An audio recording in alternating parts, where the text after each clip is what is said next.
कहीं आपको भी कॉपर या तांबा इसकी टॉक्सिसिटी तो नहीं हो रही है?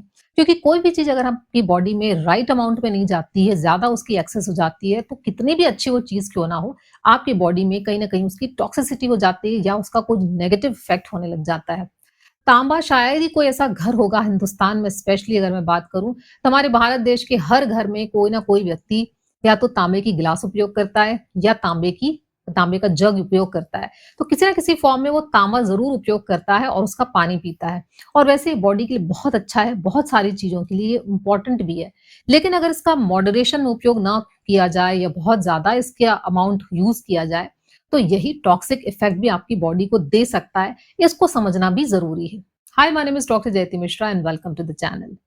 जो तांबा होता है, एक ट्रेस मिनरल है, तो इसका बहुत कम अमाउंट चाहिए बॉडी को नेचुरली। अब कम अमाउंट तो चाहिए लेकिन ये चाहिए, इसके बिना भी काम नहीं चल सकता क्योंकि ये इम्पोर्टेंस रखता है आपकी जो रेड ब्लड सेल्स हैं उसके फॉर्मेशन में। ये आपकी जो न्यूरोलॉजिकल जो फंक्शंस होते हैं, जो नर्व सेल्स के फंक्शन है उसके लिए इम्पोर्टेंट है और साथ में जो आपकी इम्यूनिटी है, जो इम्यूनिटी बनाने वाले जो सेल्स होते हैं, उसके बनाने में भी ये मदद करता है, यानी तीनों ही चीज़ों के लिए बहुत इम्पोर्टेंस रखता है। तो इसी कॉपर की अगर कमी हो गई या कॉपर की टॉक्सिसिटी हो गई, तो आपकी जो रेड ब्लड सेल्स हैं, वो ठीक तरीके से नहीं बनेंगी।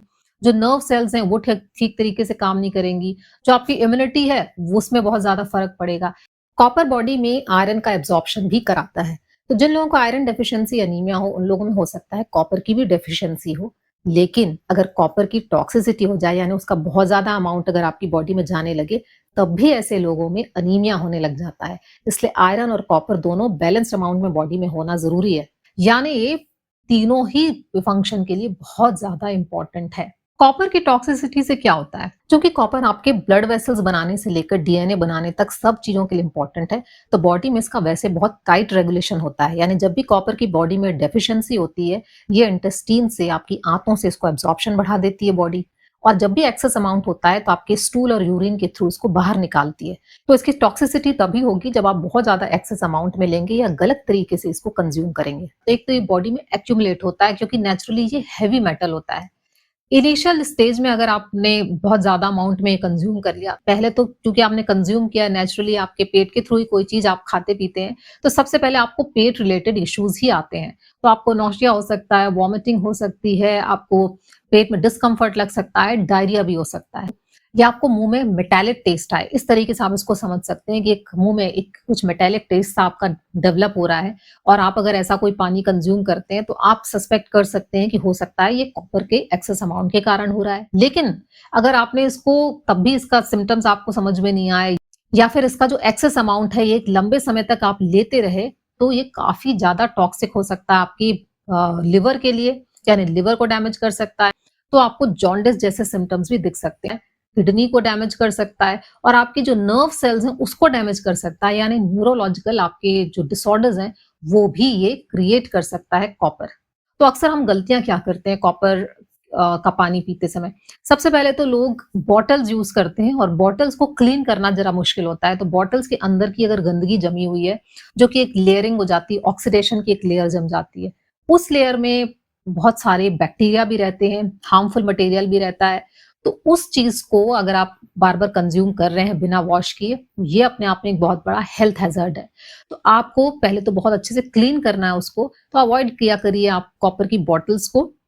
कॉपर की जो ग्लास होती है वो बेटर है, जग है वो भी ठीक है और इसको हमेशा अच्छे से नीट एंड क्लीन करके शाइनिंग फॉर्म में इसको होना चाहिए, तब जाके इसका पानी पीने लायक होता है। तो पहले तो ये क्लीनिंग वाला एक बहुत इम्पोर्टेंट फैक्टर है, क्योंकि अक्सर लोगों के यहाँ ये बहुत ही गंदे और डार्क कलर के पड़े रहते हैं, उसी तरीके से वो उसको पीते रहते हैं। तो पहले तो आप क्लीनिंग का ध्यान दीजिए। सेकंड, इसका जो पानी होता है ये ठंड में नहीं बल्कि गर्मी में ही ज़्यादा सूटेबल रहता है।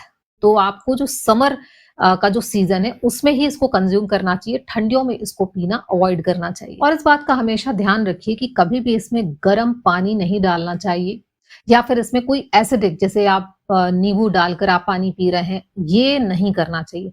ये बहुत ही एक्सट्रीमली टॉक्सिक होता है क्योंकि कॉपर और लेमन रिएक्ट करते हैं आपस में, तो आपको कभी भी गर्म पानी नहीं पीना है। गर्म यानी आप जग का पानी लेकर उसको गर्म कर रहे हैं या गर्म पानी आप कॉपर की ग्लास में डाल के पी रहे हैं, ये दोनों ही चीज़ नहीं करनी है।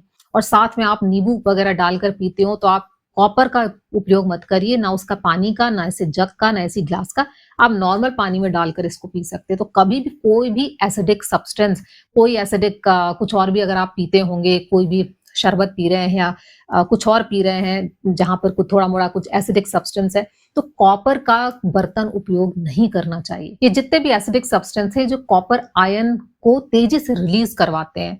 तो ये हेवी मेटल है और बहुत तेज़ी से अगर इसके आयन्स रिलीज़ हो रहे हैं, इसका मतलब एक्यूमुलेशन होने के चांसेस बहुत ज़्यादा है। वैसे चूँकि ये इम्पोर्टेंट एलिमेंट है, तो भगवान ने इसकी व्यवस्था ऑलरेडी की हुई है। जो भी हम नट्स खाते हैं, सीड्स खाते हैं, ग्रेन्स खाते हैं, इनमें भी कॉपर होता है बहुत स्मॉल अमाउंट में, जितना हमारी बॉडी के लिए रिक्वायर्ड है। लेकिन अगर आपको लगता है कि आप बहुत अच्छी क्वालिटी का ये नहीं खा पा रहे हैं या फिर बहुत सारी चीज़ें सारे सीड्स, नट्स जो हम बोलते हैं, ये सब नहीं खा पा रहे हैं, तभी जाके आप कॉपर के इस तरीके के पानी का उपयोग करें और उपयोग करने के लिए जो सावधानियाँ मैंने कही हैं, वो सावधानियाँ आप ज़रूर ध्यान दें और दिन भर इसी का पानी नहीं पीना, इस बात का भी ध्यान रखना है आपको। आप दिन में 1 गिलास या 2 गिलास, इससे ज़्यादा इसको कंज़्यूम मत करिए। तो ये सावधानी रखना ज़रूरी है क्योंकि ऐसा एक केस देखा गया जहाँ पर एक यंग गर्ल वो कॉपर का जो पानी था, कॉपर के जग का पानी उसको गर्म करके उसने बढ़िया लेमन डालकर उसमें पिया और उससे उसको सारी वो टॉक्सिक जो भी इफ़ेक्ट्स होते हैं स्टमक रिलेटेड वो सारे सिम्पटम्स आने लगे। तो इस तरीके से ये नुकसान भी पहुँचा सकता है। तो वो तांबा जो कि हमारी बॉडी के लिए वैसे तो बहुत अच्छा है क्योंकि तांबे की खासियत ये है कि सिर्फ़ इम्यूनिटी ही बिल्ड नहीं करता है, ये आपकी डाइजेशन की हेल्थ बस अच्छा नहीं रखता बल्कि एंटी एजिंग भी होता है, यानी एजिंग के जो साइन एंड सिम्पटम्स हैं, उनको भी ये जल्दी-जल्दी होने से रोकता है। और साथ में ये आपका जो वेट है, एक सही वेट को बनाए रखने में भी मदद करता है। यानी जिनका वेट बहुत ज़्यादा है जो बहुत समय से सोच रहे हैं कि वेट कम नहीं हो रहा है, वो लोग भी इस पानी को उपयोग कर सकते हैं। लेकिन जैसा मैंने कहा balance is the key, balance बना के रखना बहुत ज़रूरी है और सावधानी तो ज़रूरी है ही। तो इन सावधानियों के साथ अगर आप इसको लेंगे तो ये बॉडी के लिए बहुत अच्छा है। इनफैक्ट जैसा मैंने कहा इस समर में लेना चाहिए यानी इसकी जो एक तासीर जिसको बोलते हैं, इफ़ेक्ट है वो थोड़ा ठंडक देने वाला है। तो जो सनस्ट्रोक वगैरह की प्रॉब्लम होती है, वो भी कंट्रोल होती है अब जब आप इसको समर में लेते हैं। लेकिन इसका कंटीन्यूअसली बहुत लंबे समय तक उपयोग ना करें। बीच-बीच में किसी भी चीज़ का उपयोग कुछ समय के लिए बंद कर देना चाहिए। दिन भर में हर वक़्त इसी का पानी ना पिएँ।